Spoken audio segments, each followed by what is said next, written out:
आजकाल आपल्या जगामध्ये खूप प्रदूषण वाढत आहे, तसेच शहरांमध्येही खूप प्रदूषण वाढत आहे।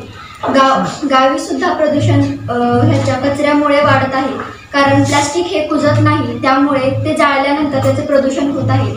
तर आपण काही प्रकारे प्रदूषण कमी करू शकतो। तर हे केळीचं पान आहे, या केळीच्या पानांपासून आपण खूप काही करू शकतो। आता पुढीलप्रमाणे माझ्या मैत्रिणी तुम्हाला दाखवतील की प्रदूषण कसे कमी करायचे। ही पंत्रावळी आहे, ही कार्यक्रमात सुद्धा वापरली जाते, जसे की लग्नात, इतर कार्यक्रमात।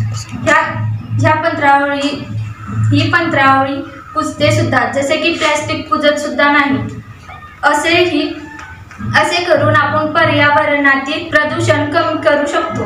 पंत्रावळी ही प्लॅस्टिकपेक्षा छानही आहे आणि याचा वापर आजकाल लोकांनी केलाही पाहिजे।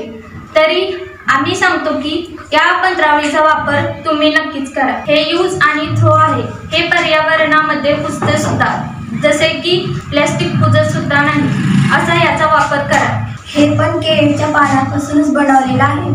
हे जर आपण वापर केलं, प्लॅस्टिकचा वापर कमी होणार। मोठमोठ्या मंदिरात प्लॅस्टिकचा वापर खूप केला जातो।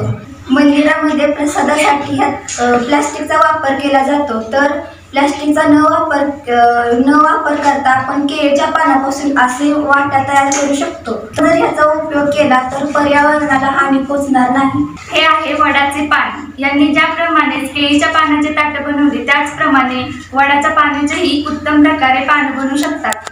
खेडेगावात साहजिकच वडाचे पान हे असतेच। याचे ना आपण पत्रावळी बनवून त्यामध्ये जेवण करू शकतो, त्यानंतर फेकूनही देऊ शकतो। साहजिकच शेतीमध्येही खूप उपयोगी पडते याचे खत। त्यामुळे पर्यावरणाचे रक्षण करण्यासाठी प्लॅस्टिकचा वापर न करता वडाच्या पत्रावळीचा वापर करावा। अशा प्रकारे आपण प्लॅस्टिकचा वापर टाळू शकतो। हे बघा, वडाच्या पानांपासून एक ताट बनवलेले आहे।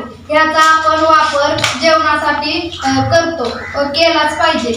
हे ताट जेवून झाल्यानंतर फेकून दिले तरी चालेल, कारण की ह्याचे मातीत खत होऊ शकतो आणि या वडाच्या पानांपासून आपण वाट्या सुद्धा बनवू शकतो। अशा प्रकारे आपण प्लॅस्टिकचा वापर टाळू शकतो। आपल्या भारत देशात आजकाल प्लास्टिकचा खूपच वापर वाढलेला आहे, तसेच शहरी भागात तर खूपच प्लास्टिकचा वापर वाढलेला आहे। आपण गावामध्ये जर प्लास्टिकचा वापर वाढला तर शेती आपली नापीक होऊ। आपण खेड्यामध्ये ना ज्या वस्तू आहेत त्याच्यापासून आपण काहीही करू शकतो। आता हे पान आहेत ना, त्याच्यापासून ताट, पत्रावळ्या, वाट्या करून आपण वापरू शकतो। यामुळे पर्यावरणाला धोकाही होणार नाही व शेती नापीकही होणार नाही। यामुळे आपल्या खेड्यागावातल्या लोकांना नुकसानही होणार नाही। तर अशा प्रकारे आम्ही आमची टीमने मस्त अशा पत्रावळ्या दुराना बनवून पर्यावरण वाचवू। लोकांच्या मध्ये त्याचप्रमाणे लोकांच्या मध्ये पर्यावरणपूरक वस्तू वापरण्याचा संदेश देऊ।